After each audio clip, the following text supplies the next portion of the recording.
তোমার নাম কি? রিমি। তোমার নামটাও তো তোমার মতন মিষ্টি। জানো, আমার ছেলে ম্যারিন ইঞ্জিনিয়ার। আন্টি, এইসব কথা আপনি আমাকে কেন বলছেন? না, আসলে এই যুগের ছেলে মেয়েরা তো নিজেদের পছন্দ নিজেরাই করে।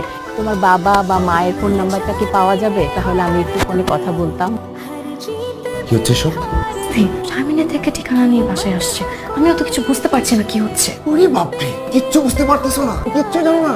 তোমার ভালোবাসা হাওয়ায় হাওয়ায় উড়ে উড়ে চলে আসছে এখানে। আমি কিছু বুঝি না, আমি তো বেকার, আর ওই ছেলে ইঞ্জিনিয়ার, তার কোটি কোটি টাকা। তুমি ভবিষ্যৎ দেখে ফেলছো তার মধ্যে না? রাতুল, তুই এত জলদি চিন্তা করছিস কেন? আমার মেয়ে জিজ্ঞেস করেন।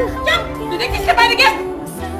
এই যে মিস্টার, আমি আপনাকে একবারও বলেছি যে আমি আপনাকে বিয়ে করব। আপনাকে আমার ভালো লেগেছে তো। তো ভালো লেগেছে বলে একটা মেয়ে মানুষের বাসায় হুটহাট প্রপোজাল নিয়ে চলে আসবেন? আন্টি প্লিজ, আমি আপনার প্রতি যথেষ্ট সম্মান রেখে বলছি, আপনার এই গর্ধব ছেলের কথাই না মেয়ে মানুষের বাসায় হুটহাট প্রপোজাল নিয়ে চলে আসবেন না। আর আপনারা যদি এখান থেকে এখন যান তাহলে আমি খুব খুশি হব। প্লিজ।